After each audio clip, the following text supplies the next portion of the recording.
Hi, this is Naveena Shine at Living on Light again. This is now the 23rd, the 20th day of the experiment. Tomorrow is going to be 3 weeks. I will do a YouTube then about how the experiment is going on so far and all the details about that. But today I want to read the first chapter of my last book. It's called Blessing in Disguise. Let me show you the picture. This is at Amazon and the hard copy at ebookstand.com. I wrote this for a Ted Turner competition in 1989, I think it was. I didn't hear about the competition until it was 4 weeks or 3 weeks until it had to be in.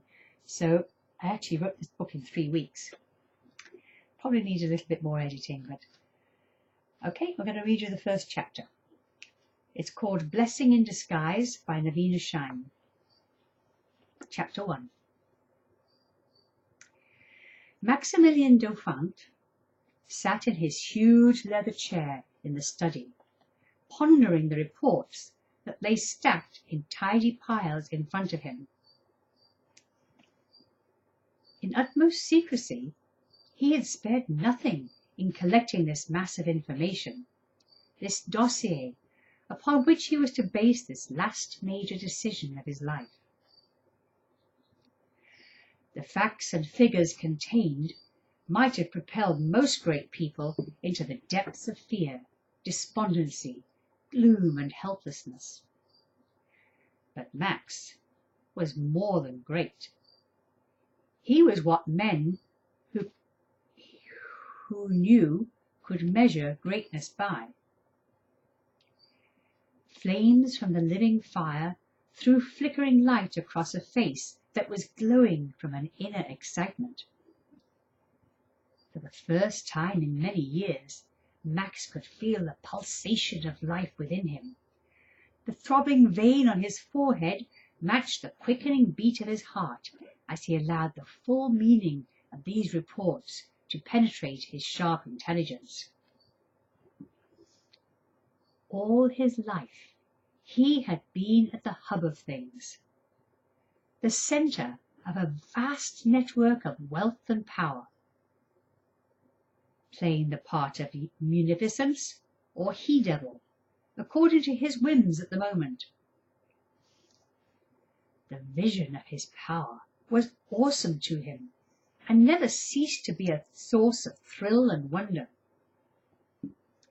It was the greatest joy of his life to know that if he frowned in New York, the economy of China would topple, or if he smiled in London, then all over Russia people would prosper.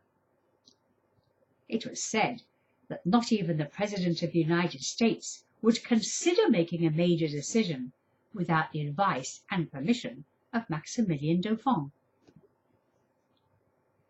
What he loved most was that very few people were aware of the power that he wielded. Most of those who knew him never even suspected that he was even a billionaire, never mind the wealthiest man in the world. He considered it bad taste to flaunt his wealth, and much preferred to give the impression that he was a normal man about town, a little conservative, a little eccentric maybe, but certainly he gave no indication of the magnitude of his influence. In the privacy of his imagination, he, in some ways, likened himself to the image of Superman, whom he had loved as a child, diving in to right a wrong and slipping out to anonymity again, leaving everyone delighted, amazed, and mystified by this superhero of benevolence. But it was not all benevolence. He was a hard-headed, cool businessman who would stop at nothing to expand and protect his empire. He was a real master at the game, so much so that in past years it had begun to lose a little of the fascination that it once had for him. It was all too easy. Once he knew how it was done, then anything could be accomplished. and there were only the formalities left. So what if he made an extra billion here, or bought off a country there? He'd done it before, he could do it again any time in the future. He owned everything he wanted to own, had manipulated everyone he had wanted to manipulate, and had experienced all there was to experience. The gradual realization of encroaching boredom had spurred him on to this new venture, the preliminary studies of which he had spent the last 2 days studying.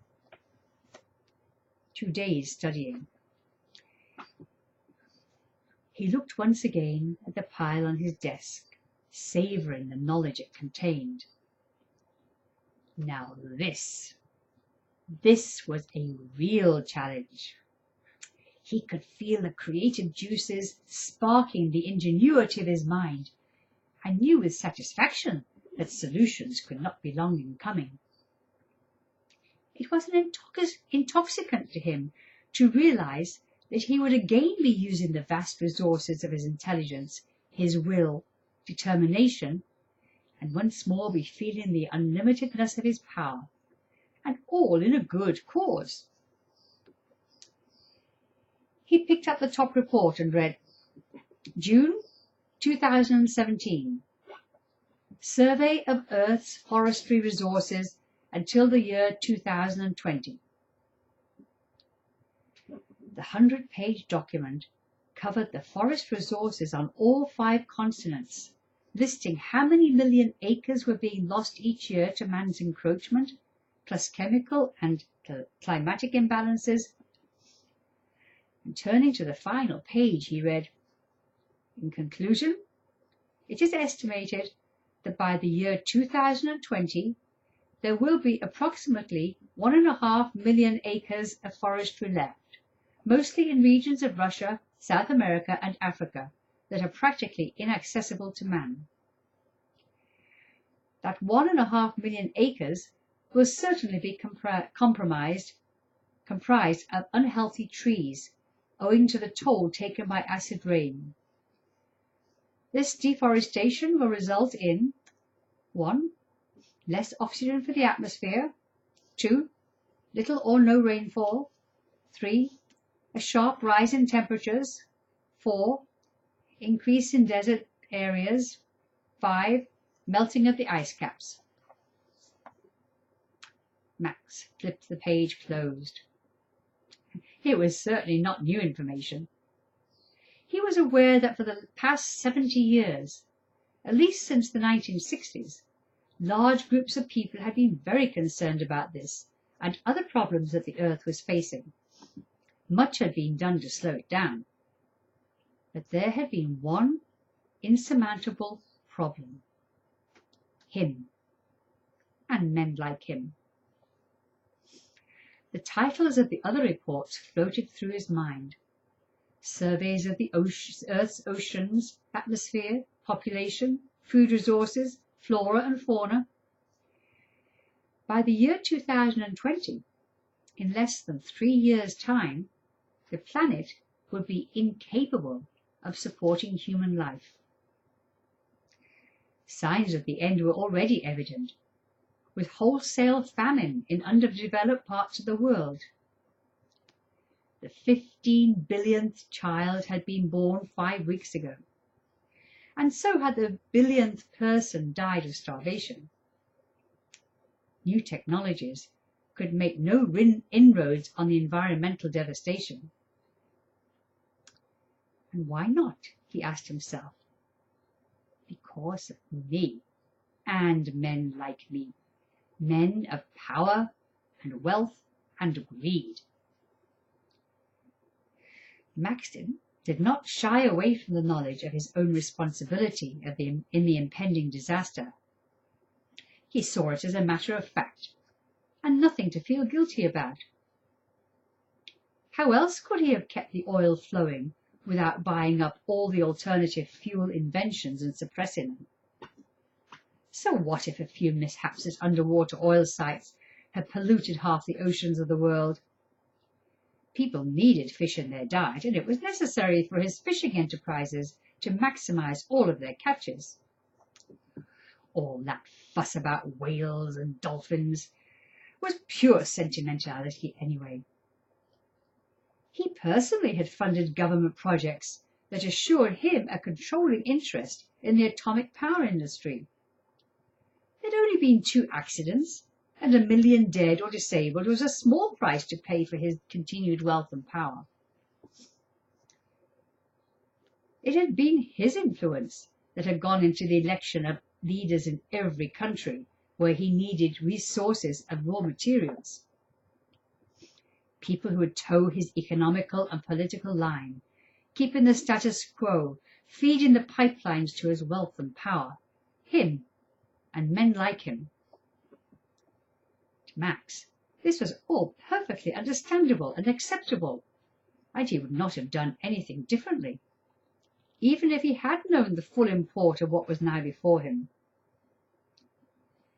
Even now, it was not the feeling of, I have to do something to save humanity, that was his motivation. It was more like, isn't it exciting that I can control the earth with my wealth and power? This was his incentive, an egocentric Superman.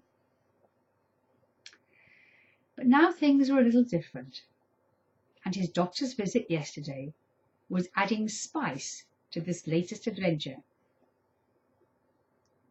For all his wealth and power, he had still not found a way to bypass death, and the flutter of excitement through his heart reminded him of the dire warnings. He did not have long, and needed to act quickly. A twinge of fear added to his heart rate, and he poured himself a brandy from the crystal decanter to steady himself. He noticed with alarm that his hand had held the snifter trembled slightly, and he put it down in disgust. Fear was weakness, and he never allowed it to enter into his life. Of course, he used it freely against his opponents. It was a wonderful weapon, but it was rarely something he was aware of in himself. Quickly he returned to the problem at hand. What would it take for him to save the world? What would it need to diffuse this biological time bomb? He knew that mere knowledge of this impending disaster would have no impact whatsoever. Most people were already vaguely aware, and the efforts of the few 100,000 who really understood the significance were quickly squashed by the vested interests and the politicians they controlled. He himself could do something, but he knew that even he could not force the other magnates to destroy their own sources of wealth merely on the promise that they might save the earth. The very concept was incomprehensible to most of them. It needed something that nobody could ignore, that would break through the stranglehold of all the vested interests. Something that could terrify people into action. Night deepened with his thoughts, and ideas came and went in rapid succession, hardly even registering on his conscious mind. It must have been almost 2 a.m. when he was startled out of his semi-sleep state by a piece of coal exploding in the grate. Staring wide-eyed into the fire, the solution hit him with full force. Of course, that was it. On December the 1st, 2017, a small article appeared in the National Sun, tucked away somewhere in the back pages. It read, "Another weather satellite launched by Dauphin Forecasting Industries.